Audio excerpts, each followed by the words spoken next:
Salut à toutes et à tous, c'est Rizora, j'espère que vous vous portez tous très bien. Pour ma part, ça va super. Aujourd'hui, débrief du match entre le Real Madrid et le Bayern Munich. Victoire du Bayern Munich au Santiago Bernabéu, 2-1. Autant vous dire qu'il y a pas mal de choses à dire. Le Real, les gars, le Real... C'était sûr. Si vous avez regardé les vidéos sur la chaîne de MTO, vous savez que j'avais dit que le Real se prendrait une branlée à l'aller et au retour. Au final, ils se sont pris un score au match aller chez eux. Le match retour risque d'être très compliqué. Bon, on va y venir tout de suite. Les gars, je lance le générique.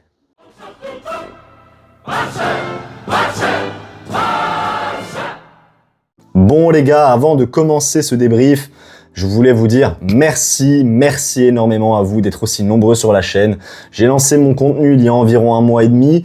On est déjà presque 200 sur la chaîne. Merci énormément pour votre soutien. Ça me réchauffe énormément le cœur. D'ailleurs, je vous invite aussi à aller voir la chaîne de MTO Foot si vous ne la connaissez pas. Parce que grâce à lui, voilà, on en est un peu plus proche de jour en jour des 200 abonnés. Donc franchement, merci à lui. Je vous mettrai le lien de sa chaîne en description. Et donc voilà, merci beaucoup pour votre soutien. Ça nous aide énormément, nous les influenceurs, à continuer sur cette lancée. Voilà, c'était tout. Petit message pour vous dire merci. Sur ce, on enchaîne avec le débrief. Bon la team, avant de commencer à réellement analyser le match dans l'ensemble, on va d'abord s'attaquer aux compositions d'équipe. Alors, on va commencer avec le Real Madrid. Comme vous pouvez le constater, André Lunin au goal qui remplace Courtois qui n'est pas actuellement présent.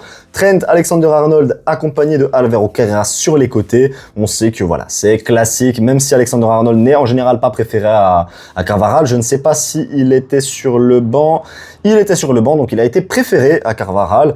Il n'a pas fait un très mauvais match, mais bon, voilà, son match dans l'ensemble, à part les centres, c'était moyen. Rudiger et Dean Huijsen dans la défense centrale. Voilà, Dean Huijsen qui a eu beaucoup de mal, Rudiger un peu moins, mais comme d'habitude, on se sait. Rudiger, c'est un joueur que je n'aime pas trop. Voilà, son style est très dur sur l'homme et très énervant. Un peu à la Pepe, un peu à la Ramos à l'époque. Federico Valverde, Aurélien Tchouaméni et Pitarch, le petit jeune du Real Madrid. Tous les trois alignés en défense centrale, tout à fait. En milieu, Valverde qui a fait un bon match, je trouve. Aurélien Tchouaméni qui a pris jaune. Un match moyen de sa part, je trouve personnellement. Et Pitarch qui a tenté de bonnes choses. Honnêtement, encore une fois, je ne sais pas quel âge a ce jeune. Je crois que c'est 18 ou 19 ans ou 20 ans. C'est un très bon jeune, honnêtement. Il a un bel avenir devant lui. Surtout que ça fait longtemps maintenant qu'il enchaîne les matchs avec le Real. On sait qu'il est préféré actuellement à Bellingham et même à Camavinga. Donc, honnêtement, à suivre.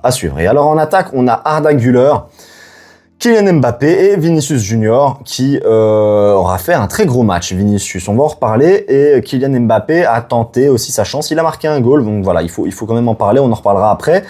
Maintenant, on va passer avec la composition du Bayern Munich. Bon, maintenant, le Bayern Munich. C'est parti. Manuel Neuer au goal. Pour moi, l'homme du match, dans l'ensemble du match, globalement. Sans lui, il n'y a peut-être pas cette victoire du Bayern. Donc, c'est le sauveur de l'équipe. Il a sauvé, je crois, 4, 5 ou 6 fois son équipe sur de belles frappes, d'ailleurs. Mbappé et Vinicius, surtout. Jonathan Tah, Dayot Upamecano, je pense qu'il n'y a rien à dire non plus. Incroyable. La charnière centrale, elle est topissime, je pense qu'elle est largement meilleure que celle qu'on a au Barça actuellement.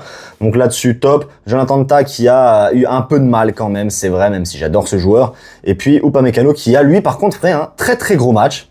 Laimer et Stanisic sur les côtés.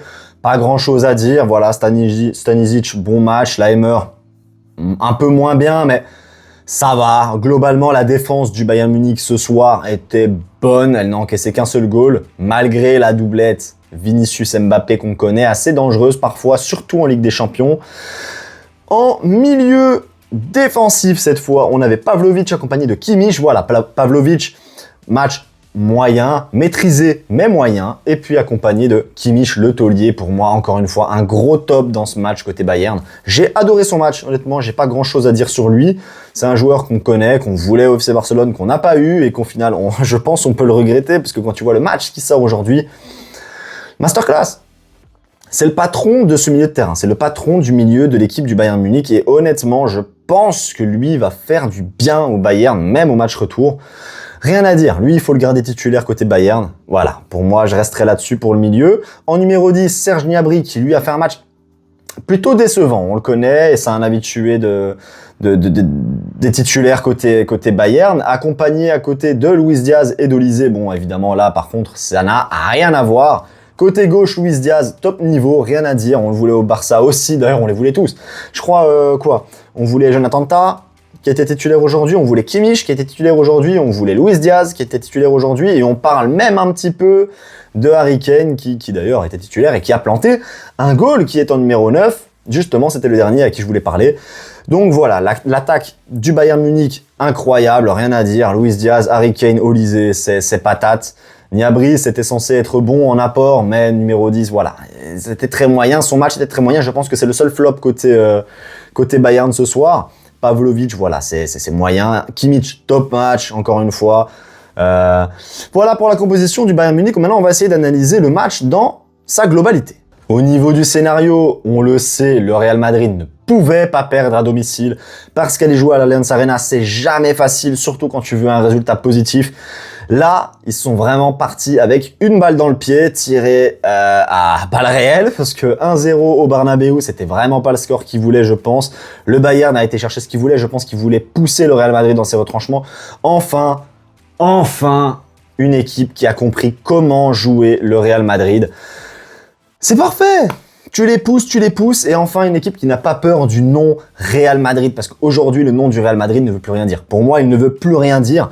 Honnêtement, n'importe quelle équipe peut sortir un Real Madrid dans cette crise actuelle. Et ce Bayern Munich l'a très bien compris. Il fallait faire le taf à l'aller pour ensuite être posé au retour à l'Allianz. Je pense qu'ils vont faire le taf sans aucun problème à l'Allianz. Je pense que le Real savent déjà que ça va être très difficile. Ils vont essayer de pousser, je dis pas, ils vont essayer de pousser. Ils ont l'équipe pour. Mais la mentalité pour, je ne sais pas. Et honnêtement, les qualités actuelles, avec leur physique actuel, leur mentalité actuelle, tout ça mélangé à un tout fait que je vois pas ce Real Madrid aller s'imposer à l'Allianz Arena. Et d'ailleurs, je vois même le Bayern Munich leur rouler dessus.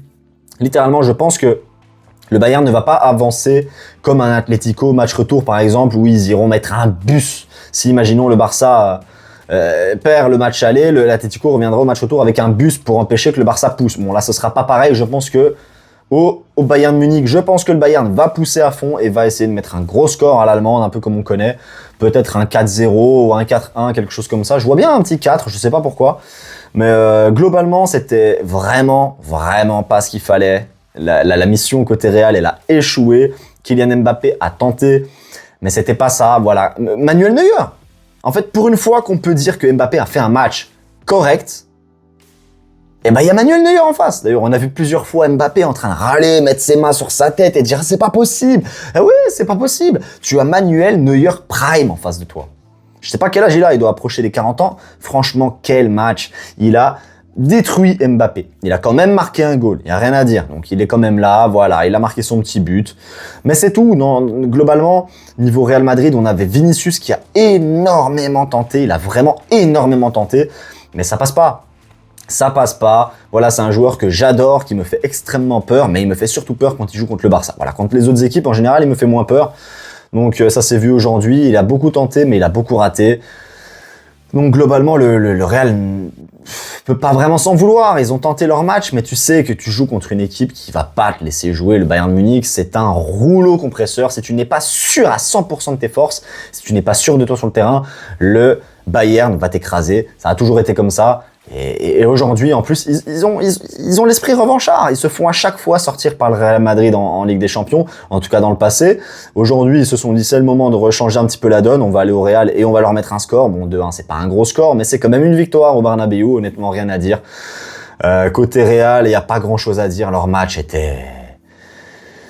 il était comme leur saison, très moyen. J'ai l'impression que beaucoup de suffisance. Heureusement qu'on n'avait pas aligné les Bellingham d'entrée de jeu, etc. Parce que honnêtement, ça aurait été une catastrophe. Rien à dire de plus sur le Real Madrid. En ce qui concerne par contre le Bayern Munich, là, c'est complètement le jour et la nuit. Eux, ils sont sur un nuage maintenant. Ils ont été au Bernabéu, ce qu'ils ne font jamais pour gagner. c'est quand même assez difficile de se dire que le Bayern Munich va s'imposer au Bernabéu contre le Real. C'est presque jamais arrivé. Dans mes souvenirs, c'est très très peu arrivé. Si c'est déjà arrivé d'ailleurs. Mais globalement, dans l'ensemble, le Bayern, c'est une équipe monstrueuse. Les gars, ils vous pressent constamment. Olise, c'est un attaquant qui revient toujours en défense pour défendre pour aider sa défense. Honnêtement, c'est un joueur que j'adore. Je l'ai pas vu souvent jouer. Je l'ai vu récemment avec l'équipe de France et ce match-ci avec le Bayern, j'ai un peu pu voir ce qu'il donnait. C'est un joueur qui adore centrer. Voilà, il y a rien à dire. Il adore centrer. Très peu dans le dribble, dans la vitesse, dans la percussion, mais il est bon. Il me rappelle un petit peu la nonchalance à la Zidane, comme ça. Un peu, on emmène le ballon doucement et ça passe. Même quand t'as l'impression que l'autre va sur le ballon avant lui, il le récupère. Voilà, cette petite touche de balle, elle est vraiment belle. J'aime bien le joueur, j'aime énormément le joueur, rien à dire. Encore une fois, pour moi, l'homme du match, ça reste Manuel Neuer, même si Olise est pas loin derrière. J'ai bien aimé son match. Voilà, à part ça, le contexte du match, il est clair. Le Bayern est venu avec des intentions claires, pousser le Real Madrid dans ses retranchements, aller chercher un score pour ensuite être plus tranquille à l'Allianz Arena. C'est ce qu'ils ont été faire. Le Real Madrid peut sortir du terrain, la tête baissée, honnêtement, il n'y a rien à dire. Pour moi, c'est complètement mérité pour le Bayern Munich, qui va normalement, je pense, s'imposer même au retour pour une qualification en demi-finale de la Ligue des Champions. Il n'y a pas non plus énormément de choses à analyser. Je pense qu'il y en aura beaucoup plus au match retour. On pourra un petit peu combiner les deux matchs pour voir qu'est-ce qui s'est passé au total pour la qualification de l'un ou de l'autre. Donc pour aujourd'hui, je pense qu'on en a fini avec ce débrief. Voilà, c'était pas extrêmement long, mais ce ne sont pas les deux équipes que je porte le plus non plus dans mon cœur. Voilà, je sais, vous allez me dire, je ne suis pas le meilleur débriefeur pour ce genre de match. Moi, je préfère analyser mon équipe, le Barça, mais je sais que ça vous fait quand même plaisir quand on parle un petit peu de votre équipe, le Real Madrid, de votre équipe, le Bayern. Je ne sais pas qui me regarde.